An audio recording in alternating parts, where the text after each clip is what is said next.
ദീപ എവിടെ പോയി? കാണുന്നില്ലല്ലോ. അവനില്ലാതെ ഒരു രസവുമില്ല. 2 പരദൂഷണം പറയണമെങ്കിലും അവൻ തന്നെ വേണം. ഹാവൂ, വരുന്നുണ്ട്. എന്താ ടിൻഡു, ഒരു മൂഡ് ഔട്ട്?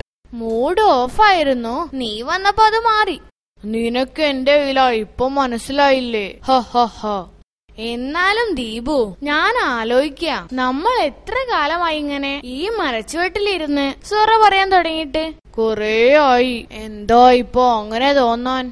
നമ്മുടെ സൗഹൃദം തുടങ്ങിയിട്ടേ കാലമേറെയായി. നിന്റേതാണടാ എന്റെ ഏറ്റവും നീണ്ടു നിന്ന സൗഹൃദം. ഞാനായതുകൊണ്ട് ക്ഷമിച്ചു പോന്നതാ. മറ്റു എല്ലാവരും ആണെങ്കിൽ എപ്പോഴേ ഇട്ടേച്ചു പോയേനെ. ഈ ഡയലോഗ് ഞാൻ എവിടെയോ കേട്ടിട്ടുണ്ടല്ലോ. ആ, അമ്മ അച്ഛനോട് പറയുന്നതാണല്ലോ. നീ എന്താടാ എന്റെ ഭാര്യയോ?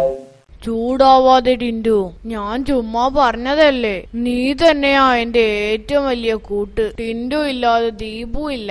ഞാൻ ആലോചിക്കാം, എനിക്ക് എന്ത് പ്രശ്നം വന്നാലും നീ അരികിലുണ്ടാവും, എന്നെ ആശ്വസിപ്പിക്കും.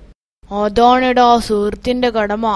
കഴിഞ്ഞ ആഴ്ച ഡുണ്ടു ക്ലാസ്സിൽ വെച്ച് എന്നെ ചീത്ത വിളിച്ചപ്പോ കൂടെ നീയും ഉണ്ടായിരുന്നു. നീ ആശ്വസിപ്പിച്ചപ്പോ എനിക്ക് എന്തൊരാശ്വാസം തോന്നിയെന്നോ. താങ്ക്സ്. എന്താ ഡിൻഡു, അതിന് താങ്ക്സ് ഒന്നും പറയേണ്ട കാര്യമില്ല. അന്ന് പിങ്കിയുടെ ഏട്ടന്റെ കയ്യിന്ന് അടി വാങ്ങി കൂട്ടുമ്പോ തടയാൻ നീ അടുത്തുണ്ടായിരുന്നടാ. ഞാൻ തടഞ്ഞില്ലായിരുന്നെങ്കി അവൻ നിന്റെ നെഞ്ചത്ത് കേറി പൊങ്കാലയിടുമായിരുന്നു. ഈ ഷേപ്പ് അങ്ങ് മാറിപ്പോവുമായിരുന്നു. എന്റെ ഈ ഷേപ്പ് നിലനിർത്തി തന്നതിന് എന്റെ പേരിലും എന്റെ കുടുംബത്തിന്റെ പേരിലും താങ്ക്സ്. ഇതെന്തിനാ നീ ഇങ്ങനെ നന്ദി പറഞ്ഞോണ്ടിരിക്കുന്നത്? ഇതൊക്കെ ഏത് സുഹൃത്തും ചെയ്യേണ്ടതല്ലേ?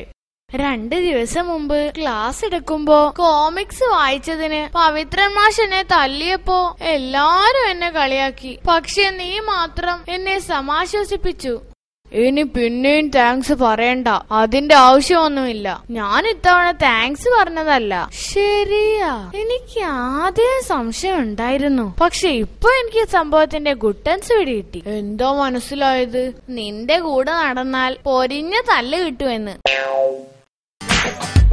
D&D rocks.